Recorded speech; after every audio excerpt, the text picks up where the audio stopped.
Alright, welcome back to Lunch of the Market. Today we're taking a look at our Deckers put butterfly that we had on and how to do trade repair.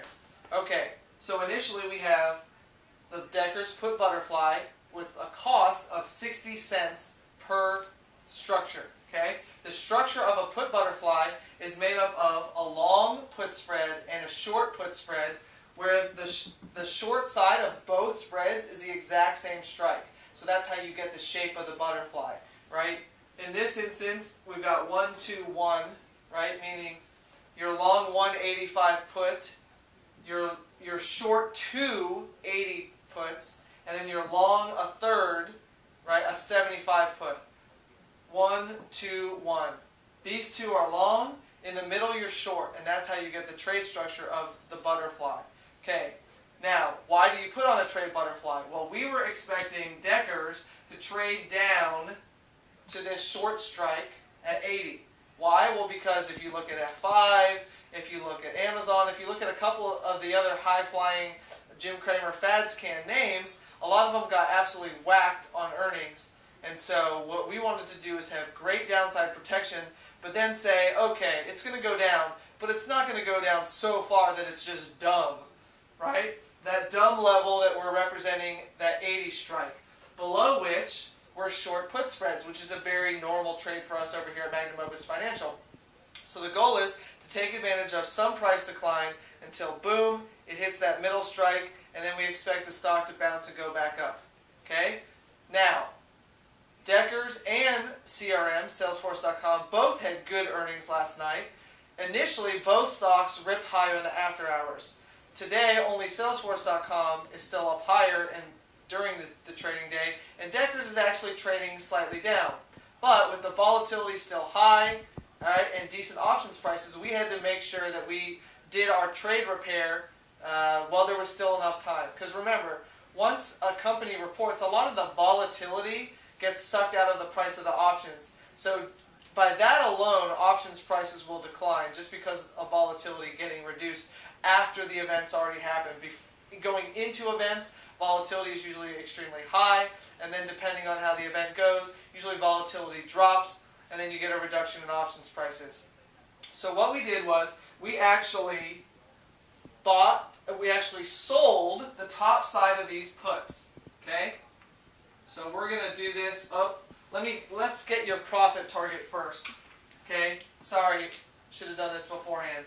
We're green, right? Profits are right there, okay, on the trade. As the stock falls from 85 to 80, your profits are in that range. Your losses don't start until you break this 80 strike. Boom. Right there.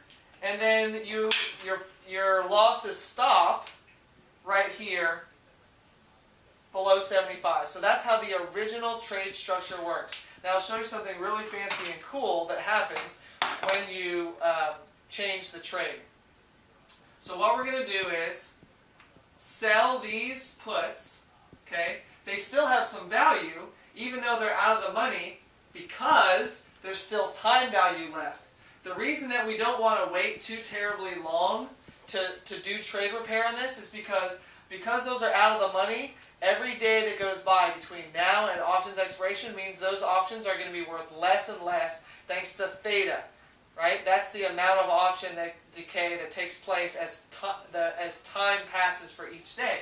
So we need to do some trade repair pretty quickly to make sure theta doesn't eat away the price of those options once the trade hasn't gone our way. If the trade had gone our way, again, we'd want to take them off quickly because we don't know what's going to happen the rest of the time, and again, theta will begin to eat away at the options prices as they go along. Okay? So, what we did, we sold the 85 puts and used some of the proceeds to buy the exact same amount of lower strike puts. We sold the 85s, bought the 75s, and what do you know? What are we left with? A short put spread. Just like we always do over here at Magnum Opus Financial. Okay, so that's how you do trade repair on a put butterfly. Because obviously, once volatility got sucked out, and because this thing's way out of the money, and the earnings event has already passed, and we already feel very comfortable with the stock, now what we do is we turn it into our normal put spread trade. We got paid above $2 here, and then we had to put some of that back. We got paid about, let me think, about $1.50. I mean, it ranged. Some of it was $1.60, some of it was $1.35. So right around $1.50, we got paid to sell those, sell the 85s, and buy the 75s. We now have a nice put spread structure right here. The profit doesn't change, right? Our profit target or our profit area doesn't change at all. Actually, none of it changes, right? We're green above here. Our losses start once it breaches 80. Technically, because we took in money on the trade, the losses won't start until a little lower, right? Break even will actually be under 80. We'll tell you how to find that out in just a sec. And then our losses stop here at 75. How do you find break even? We paid 60 cents to put on the trade. We got paid $1.50 today to do trade repair. Boom.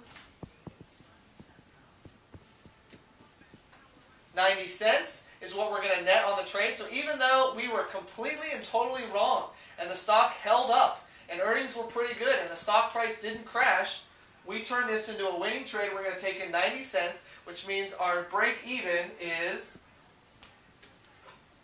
$79.10 is our break even. As long as the stock stays above $79.10, we lose absolutely nothing, no harm, no foul. You can take the trade off on options expiration, buy back those short puts for whatever they are at the time, and you'll have lost no money. If the stock stays above 80, then muy bueno. We have realized full profitability on our spreads. We took in about 90 cents. Not bad considering our profit, our target that we want to take in whenever we put a short put spread on is $1 anyway. That's pretty darn close. So this is the way that we do trade repair when it doesn't go our way. Now, if the stock had just roared, like just gone gabonzo nuts, what we would have done is left the 85 in place and then sold a put spread higher. Obviously, if we had done that this morning when the stock was trading up, it'd already be against us right now, and we'd already be looking at rolling down and out because the stock traded up to $92, $91, and then has since pulled back a little bit and broken that 90 strike that we would have been short. So it's important to have a game plan. It's important to do trade repair whenever something doesn't go your way. And the great thing about options is there's so much flexibility in trading them that you can usually trade your way out of something if it doesn't go your way. So thanks for joining us again today. Hope this helps, taking you through both the butterfly and put butterfly trade repair on Deckers. Have a great day, and we will see you on Monday.